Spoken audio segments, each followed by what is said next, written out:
Sorry, Okoloko. Sorry. Sorry. Sorry, one passenger. You can see it. This is people's farmland, expanse of land being destroyed by cattle. Of course, you can see those rearing these cattle are they not human beings? See their cattle destroying expanse of land, acres of land, farmers, of course, sustaining such costs, such loss, their farmlands being eaten up by cows. This is the reason why the anti-grazing law becomes a necessary end. To avoid this, let the cattle be confined to a particular place rather than moving around. They can grow pastures for them within the locality, but this is not the case. Even the Fulanis and some northern, of course, senators oppose this. I hope they are seeing the wanton destruction of properties and livelihood of farmers. And with these people be compensated, who cares? Provided the animals, the cows are more preferred now than human beings. Human beings is facing extinction, hunger, and starvation. And yet, those opposing this, unfortunately, are being rather mischievous. We are going to listen to Kenneth Okonkwo, Pastor Kenneth Okonkwo, who explained the need, of course, for this anti-grazing bill to be implemented for the interest of everyone. It is not against any person.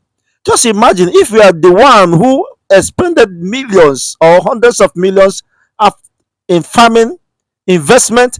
After the end of the farming, you are expecting, of course, harvest, only to be destroyed by cows.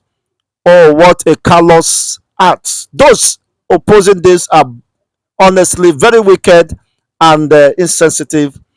This will escalate and lead to crisis. The owners of this farm will not be happy when they eventually get to this place and see these cows. They might possibly attack the cows, and that will escalate, of course, lead to other breakdown of law and order. People should learn to respect, of course, other people's source of livelihood. Nobody should be taken for a ride. Recently, we had news that some northern senators and cattle breeders are against the passing of the anti-open grazing bill, saying it is against their freedom to reside anywhere in Nigeria, as stated by Section 42 of the 1999 Constitution. I'd like you to react to this. First of all, that is a misinterpretation of the Constitution. The Constitution said any Nigerian citizen has the right to reside in any part of Nigeria and has the freedom of movement.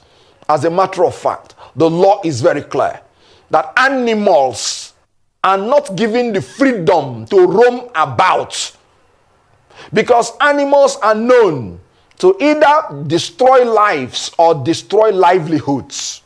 So when you talk about cattle, when you talk about herbivorous animals, you're talking about animals that destroy livelihoods. Rearing animals and planting crops, these are the two sides of agriculture. It will be, I'm sorry to say it will be insensitive for anybody to think you'll be growing in your quest for agrarian revolution by using one set of agriculture to destroy the other set. Cattle and herbivorous animals eat up plants. You need plants, you need animals for your food. So saying you will allow the cattle to eat up the plants is actually being unwise, because you are destroying agriculture thinking you are improving it. Now, the issue of banning the open grazing, I am really very shocked that any human being in the 21st century will even open his mouth to say you will allow these young, beautiful children to be following animals from Maiduguri to Port Harcourt, from Sokoto to Lagos, trekking through the forest where they will be drugged, where they will be brainwashed, where they will be traumatized and terrorized without option of going to school. And you're saying your own children will be going to the best of schools, And the children of the poor and less privileged will be condemned perpetually to live in forests, in terrorist-infected forests, to trek with animals. You have reduced these children to the level of animals. I can tell you, hardly will any child move from Medugri to Port Harcourt trekking in Nigeria today without meeting one kind of Waterloo or the other, or without coming out becoming a terrorist himself. All the crimes that are being committed in Nigeria today are committed in the forest. And then, what is the security of the cattle in itself? Because the cattle will end up being rustled by the terrorists. There is no more safety in the forest as it used to be. And these children are entitled to go to school. They are not entitled to be condemned to become animals. And when you allow animals to pass through the cities, we are talking about cholera.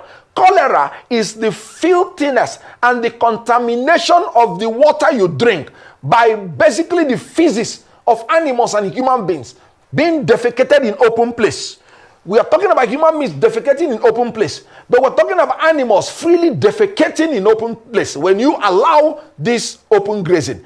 And then rain will fall and wash them into the streams, which some of these people drink, and even some of the water the people drink, and it will cause cholera. In this modern time, anti-grazing law is not only immediate, should not only be immediate, but should be immediately done and agreed by everybody. What are they saying? They didn't say they are banning you from being a pastoralist. They simply said you should organize it in a manner that those children will be tending to their animals, going to school, and it's not constituting a nuisance to the people and to themselves. Well, even the animals themselves, they don't even come out better. Of course, let's have your reaction regarding this development.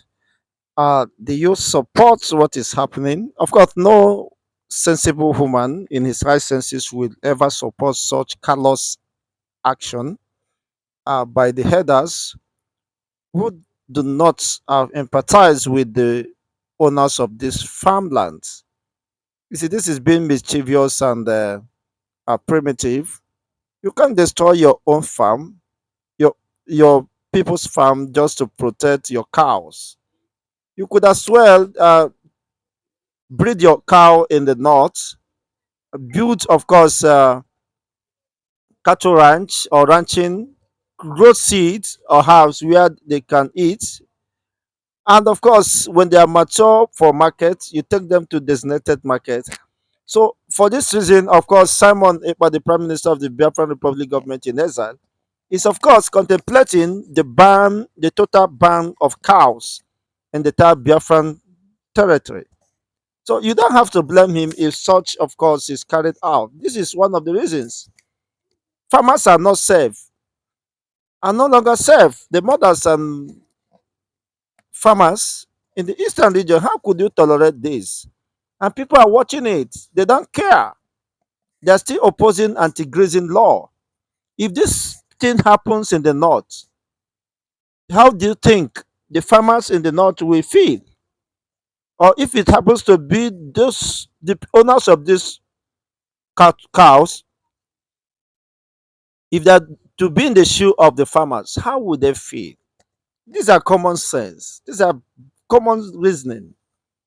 But whatever happens, of course, people will not take that uh, nonsense forever.